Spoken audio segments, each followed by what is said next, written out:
और लोकसभा का रुख करते हैं। कार्रवाई की शुरुआत हुई है फिर से।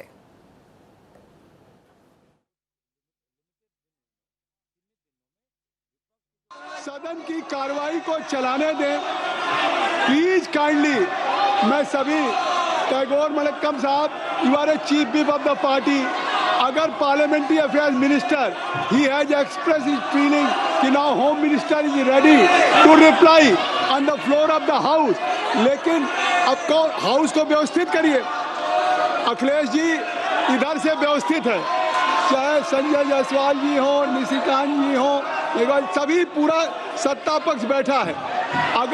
अगर गृह मंत्री जी के लिए संसदीय कार्य मंत्री जी ने कह दिया है कि वो चर्चा का उत्तर देने के लिए तैयार हैं, देखिए आप अखिलेश जी, मैं समाजवादी पार्टी, कांग्रेस, डीएमके सभी मेंबर्स को रिक्वेस्ट करूंगा कि I think so this is the last week of the monsoon session.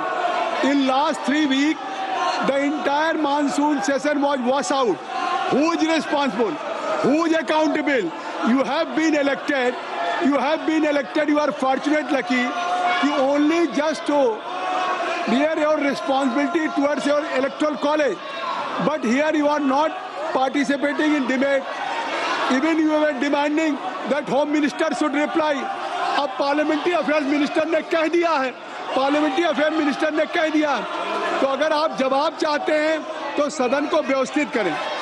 आप सदन में चाहते हैं कि माननीय गृह मंत्री जी जवाब दें, तो सदन को व्यवस्थित करिए।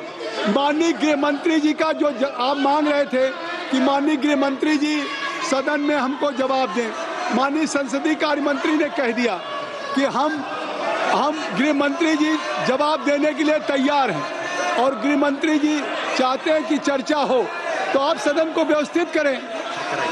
Item number 20, tribunals reform bill 2026। Honourable minister.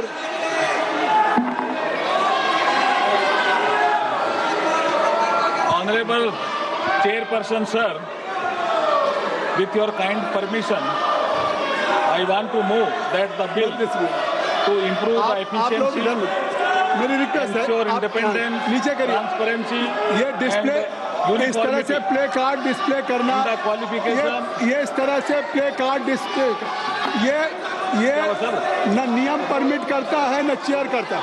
अगर आप इस तरह से प्ले कार्ड डिस्प्ले करेंगे तो ये बात बिल्कुल नहीं ठीक।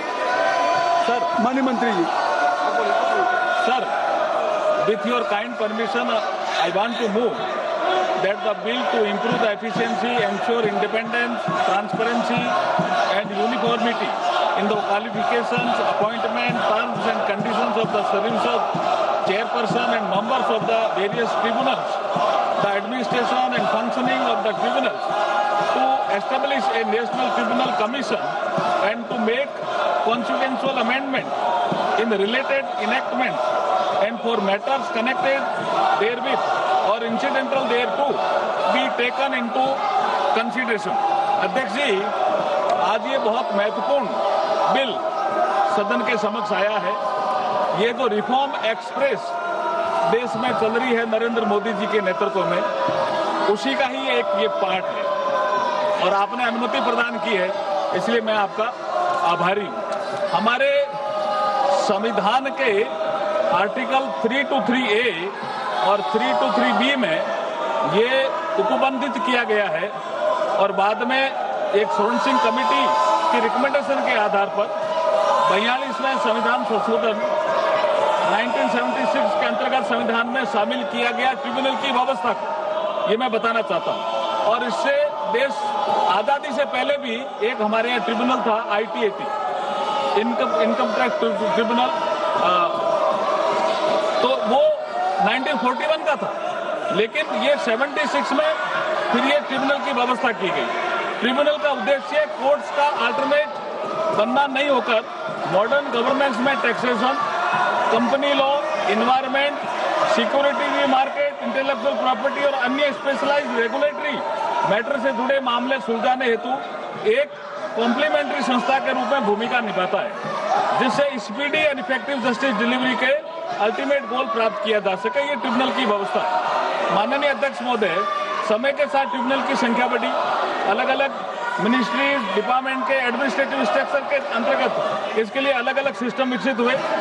इससे ट्रिब्यूनल इकोसिस्टम में fragmentation, multiplicity of the procedure and administrative variation जैसी चुनिंदा सामने आई चुनौतियां।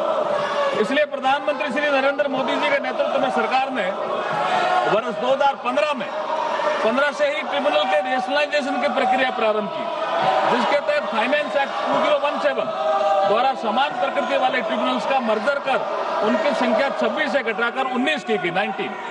इसके उपरांत ट्रिब्यूनल रूल्स 2017 एवं ट्रिब्यूनल रूल्स 2020 अधिसूचित किए गए, किंतु इनके अपॉइंटमेंट, टेन्योर, सर्विस कंडीशन और जुडिशियल इंडिपेंडेंस संबंधी प्रावधानों को सुप्रीम कोर्ट में चुनौती दी गई।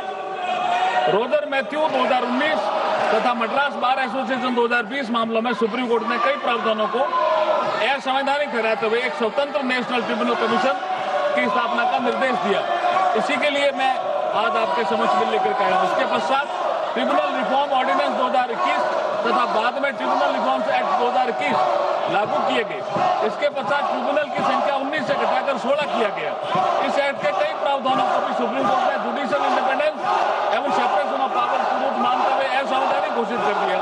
फिर सुप्रीम कोर्ट ने 19 नवंबर 2025 के जजमेंट में पुनः स्पष्ट किया कि ट्रिब्यूनल मेंबर की अपॉइंटमेंट, टेन्योर, सर्विस कंडीशन न्यायपालिका की स्वतंत्रता के अनुरूप होनी चाहिए तथा एग्जीक्यूटिव कंट्रोल से मुक्त, ट्रांसपेरेंट और इंडिपेंडेंट नेशनल ट्रिब्यूनल कमीशन की स्थापना आवश्यक है, एनटीसी की स्थापना आवश्यक है, सुप्रीम कोर्ट ने कहा था।